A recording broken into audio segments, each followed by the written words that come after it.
Dans les séries, les personnages ont parfois du mal à échapper à leur destin, comme le jeune Duquan dans The Wire, qui, alors qu'il y avait un mini-espoir que son prof l'aide à s'en sortir, finira quand même par sombrer dans l'enfer de la drogue à Baltimore. Une fatalité que connaît bien Franz Bieberkopf, bien sûr, le héros de Berlin Alexanderplatz, qui aura beaucoup de mal à rester intègre dans les bas-fonds berlinois. Berlin, années 20, au crépuscule de la République de Weimar.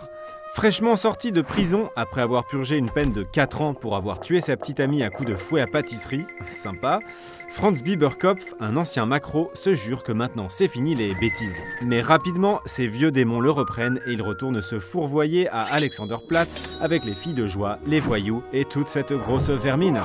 Il y perdra sa nouvelle meuf, pas mal d'idéaux, et son bras droit, au sens propre, devenant une incarnation de l'anti-héros expiateur. La série a été réalisée en 1980 par le génie Rainer Werner Fassbinder avec des épisodes comme des vrais films. Fassbinder est en effet l'un des premiers à s'être emparé sans honte du petit écran, y voyant un canal tout aussi intéressant que le cinéma. À l'époque, elle est même montrée à la Mostra de Venise, alors qu'il faudra attendre 2010 pour que le Festival de Cannes accueille sa première série. Véritable précurseur, Fassbinder a su jouer de l'ambiguïté film ou série, décrétant lui-même que sa série était un long film de 14 heures qui sera au cœur du débat 17 ans plus tard avec le retour de Twin Peaks de David Lynch. En attendant, des plateformes comme Netflix sont devenues aujourd'hui le nouvel Eldorado des cinéastes qui s'adonnent à leur art sans trop de contraintes artistiques et avec un budget maxi best-of.